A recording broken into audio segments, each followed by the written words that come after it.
and you shall receive. This is a quote we hear quite often, but what does it actually mean? I personally love quotes and the motivation they provide for us in our daily lives, so I kind of wanted to create this series, this playlist of quotes to analyze them, the background, their rhetorics, the influence they have, the meaning behind the words, especially the quotes that I find to be empowering and helpful for you to become a better speaker and a better leader. So let's get cracking with this one. Give and you shall receive. So first you must be giving, generous, expect nothing in return, and then you will reap the benefits. But what is the gift really?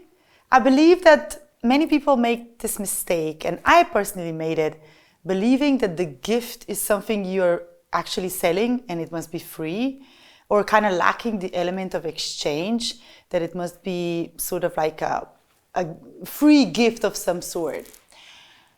But what if you are the one in need? What have you to give? So why would you not first receive the help, the guidance, the support, so you will feel like psychologically safe enough to be able to give the best you have? You know, many times we also observe how the most caring, giving, altruistic people in the world end up, well, basically receiving nothing in return. The karma kind of fails them. The universe does not provide at the end. The rich end up richer and the giving goes unnoticed. I don't know. So why be altruistic? Is there really a point to this quote? I think this quote is not about altruism at all. In my opinion, the giving part relates to the focus you are able to direct onto others while simultaneously like taking your own ego out of the equation. Let's say as a speaker on stage, you must want for nothing. You must be in this, I want nothing from you, inner state. You just want to give your information freely and inspire others, and then just, you know, expect, or let's say, the universe shall provide whatever it will provide, and you believe that this will happen, but first you're in this state of giving. In business and in life, we kind of have certain needs, and sometimes it's hard to let them go. We set goals for ourselves, and the more determined I think you are in your life, the more likely you are focused on achieving that thing you want to achieve, your problem, your bills, your mortgage, your job, your kids. And this is, I believe, normal. Everybody has that. I have that, you have that. But here's the thing, the giving part is not about just really giving, you know, someone money or a fish. It's more like letting go of your problems for a certain amount of time and embracing, you know, giving space to really think about someone else, maybe creatively find solutions for them that they can implement themselves. So it's about letting go of your ego, giving it away for a while. The way to solve your problem is to basically exchange, you know, solving someone else's problem. So like I solved your problem and you will give me money which I will then use to solve my problem with. So you basically exchange this money, but really what we are exchanging is problem for problem or solution for solution. I've now received from you, you have kind of helped me solve my problem, so I will now give something in return, which is a reciprocity in a way. So the quote, let's go back to the quote, give and you shall receive. You know, the quote guides you to let go of your ego first, like give others space, give focus on the need of others, and their needs in business terms are their problems. So the farther you go in analyzing their needs, the farther you understand how exactly you can help them solve their needs and their problems, this can help you monetize and capitalize more on the solution.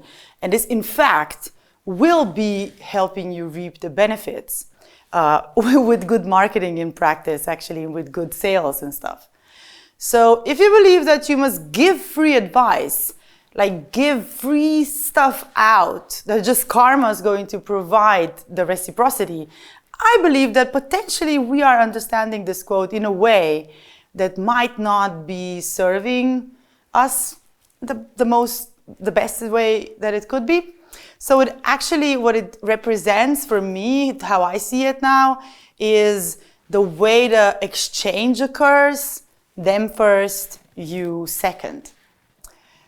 Exchange is something that's always happening in our society, in our world. There's always a payoff of some sort. Even if I compliment someone, then I, maybe want to be complimented back, or I want something out of that relationship. You will be reciprocated unless, the person does not want to play the game of exchange with you. So they can just say, oh, thank you, and move on with their lives. So they don't want the relationship.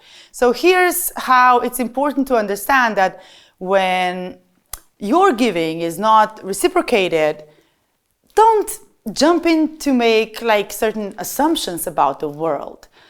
The world is full of bad people, or people don't care, or people are just, crazy or something.